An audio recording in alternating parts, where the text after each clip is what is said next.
All right, and we are back with the GSMC Wrestling Laureate podcast brought to you by the GSMC Sports Network. I'm your host, Eric Rodriguez here, your favorite wrestling fan in the whole entire world. Thank you for tuning into the show.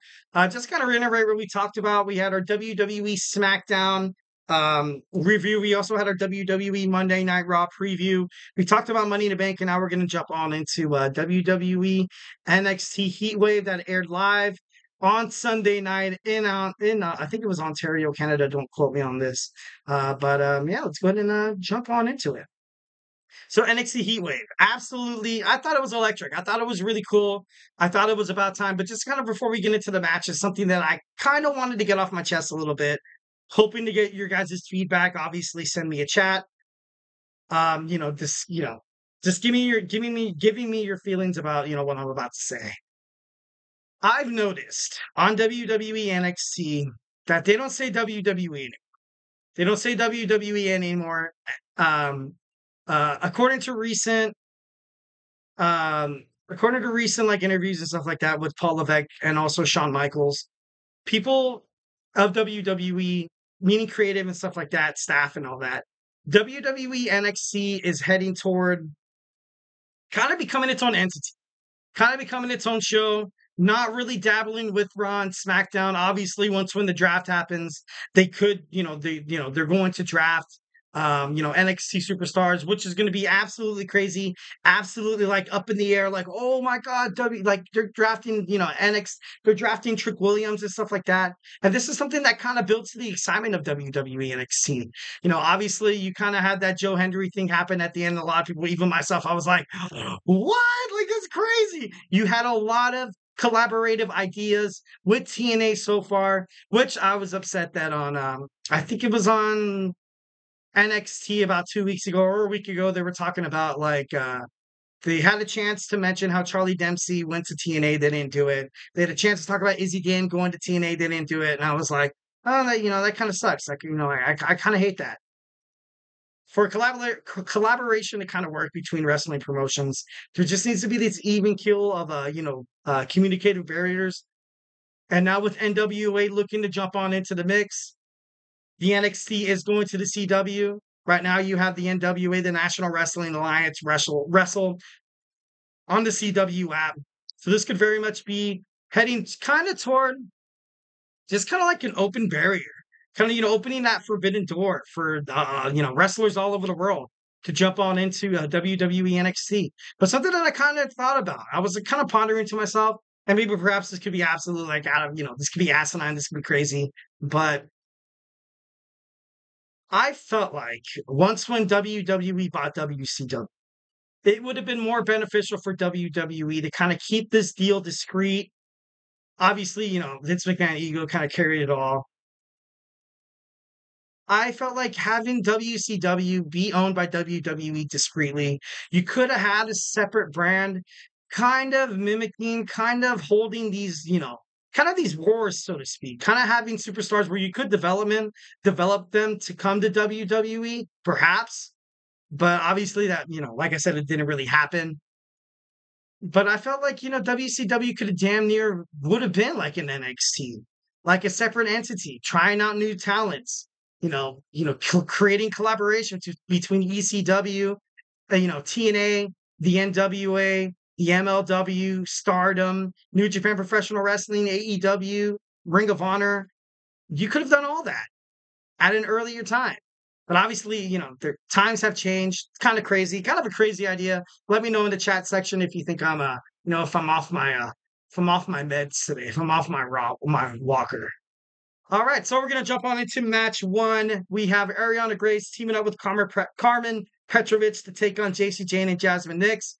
Every single time WWE kind of goes to another home country that loves the WWE, Canada and WWE are very simpatico. So, kind of crazy, kind of cool. But you saw Ariana Grace and Carmen pick up the win. Pretty badass. I didn't expect anything less than that. But all four girls were very impressive, especially Ariana Grace, and I think they're going to fight on Tuesday. And I think that's going to be the number one contendership for Kaylani Jordan's WWE NXT Women's North American Championship. So definitely think that's kind of in the future there. All right, so let's talk about the WWE Women's North American Championship. Keilani Jordan successfully defends her title against Sol Ruca. Sol Ruca is a very formidable competitor.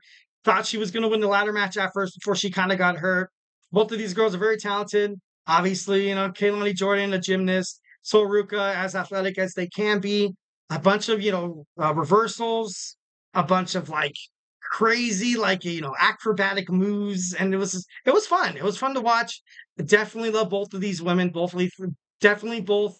Definitely think both of these girls are representing the brand really, really well. Keilani Jordan, is a huge baby face right now. Would have been crazy. There was a time where after the match, we saw Keilani Jordan go up to the top rope, put her title up in the air, and then Sol Ruca was kind of behind her. And I was like, oh my God, watch Sol Ruca go heel right now. Watch her go heel right now. She takes her down, throws her down on the mat. Like, oh, that would have been pretty ballsy. But for Sol Ruca to kind of hold that heel role, I feel like maybe it would have been kind of like a forced heel role that was like, okay, what do we do with this person now? What do we do with this person now? Let's see, there's always a heel turn. There's always a heel turn. So maybe it could have been like perhaps like a little forced. Obviously thinking out loud here, but it just would have been interesting. Would have been interesting. Oba Femi successfully defends his North American Championship against Wes Lee. Kind of love that this happened. I got to be honest. I do not have hate for Wes Lee, but he came back. And you can't just win the championship off of this complete badass in Obafemi, this Nigerian prince, this Nigerian soldier, this Nigerian badass. You just can't have him win it like right off the bat. Come on, Wes, what are you doing, dude? Like, so now Wes Lee lost. He cannot challenge Obafemi for the North American Championship as long as he holds it. I think it's kind of perfect. I think it's kind of perfect right now. I feel like Wes Lee I doubt he goes after Ethan Page. In all realistic, maybe perhaps he tag teams with somebody maybe like Javon Evans to go after Axiom and Frazier's NXT World Tag Team titles. That's where I would take it. Totally two great superstars. You kind of need them to take this place in NXT. They're like, look, Javon Evans, up and coming rising star. Wes Lee, a very honorable. Obviously, he's the best to ever hold the North American Championship. Let's have them tag together to dethrone Nathan Frazier and Axioms. That could have been in Nathan Frazier and Axiom once again. Prove me wrong. Once again, these guys are clinically and notably better as a tag team. It's I'm sick of fading these guys. This is like that NFL team that you're like, all right, they're gonna take a crap. They're gonna lose. They're gonna drop the big goose egg. They're not gonna be each other. They're not gonna be there for each other. They're gonna turn heel. They're gonna go against each other, especially after all the turmoil in the back. And Chase U needs more of a better role within WWE NXT. I feel like this was ultimately like a setback for Chase U. Definitely saving like a Rich Holland. Going kind of rogue within the university, which is Thea Hale wasn't happy when they lost. Thea Hale was going crazy. It was kind of funny. But credit Nathan Frazier and Axiom. I watched their match and I was like, damn, I understand why NXT is holding keeping the titles on these guys. So kudos to them. Next we have Lola Vice against the NXT Women's Champion Roxanne Perez. Roxanne Perez she's unstoppable right now. I'm not really sure anybody on the NXT roster could really take her down. Not even in, TNA Knockouts champion Jordan Gray. Obviously, you had Tatum Paxley and Ash by Elegance have interference, kind of there by that. But right now on the NXT roster, I don't really see any women right now being able to contend with Roxanne. And, she's a hell of a champion. I don't see her losing anytime soon. I honestly do not. It's kind of crazy. Roxanne Perez. It took like 4 Pop Rocks, I think it was 4 Pop Rocks to defeat the former MMA, superstar Lola Vice, fighting for her family. It was a little somber, a little sad. I watched it and I was like, okay, Lola Vice, yes, she has shown potential. And according to WWE News, I read an article on Ringside News that Shawn Michaels is preparing for her to make her main roster debut. But when it's going to happen, not too sure. What is it? Keon? No, it's not Keon. Kiana James? She's been on the roster on WWE, Monday Night Raw. hasn't really been shown too much. Lyra Valkyria, not really. Blair Davenport on SmackDown, not really. So if you have Lola going to WWE SmackDown, that would be pretty cool. Because right now, Monday Night Raw is in love with this Liv Morgan kind of storyline. And lastly, we have the WWE NXT World Heavyweight Championship, which was an absolute banger, a great match. But like I mentioned on my last podcast, I was like, if Trick Williams is going to lose this championship, it's going to happen tonight. Basically, like, oh, I was never pinned. Like, what the hell? It happened. Ethan Page is now your face of WWE NXT. All ego, Ethan Page is now the man of WWE NXT. Ethan Page, all ego, is now the new WWE NXT World Heavyweight Champion. I'm going to throw a round of applause. I like this. Ever since Ethan Page debuted on SmackDown, on NXT, I was like, dude, this guy's going to be a star. This guy's going to be a star. People love Trick Williams. People love Trick Williams. But him as a favorite, kind of like a Bailey, kind of like a Cody Rhodes.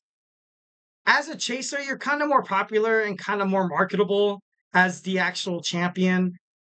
Trick Williams did, he defeated Ilya Dragunov. He defeated Ilya Dragunov. He defeated a lot of good competitors. But, oh man, that was big. NXT was full of surprises.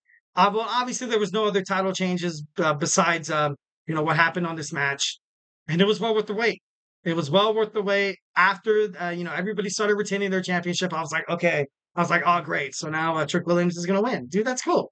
But I feel like, kind of moving forward, Ethan Page, you're going to get a rematch with Trick Williams. But, having Ethan Page recently win and just losing it right off the bat, especially with his reputation being, coming from AEW, I don't think that's formidable. What you would do right now from WWE is perhaps have Trick Williams kind of blame Javon Evans a little bit. Like, dude, you lost me my WWE NXT North American Championship. My WWE World Heavyweight Championship. Kind of like a what the hell, dude, causing kind of driving a wedge a little bit between them. But yeah, it was amazing. It was crazy.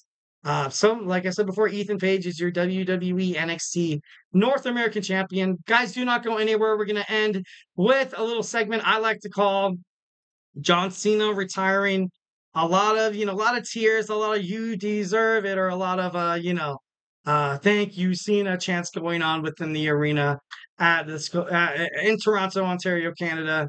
So, yeah, let's dig on into that. So, hey, do not go anywhere.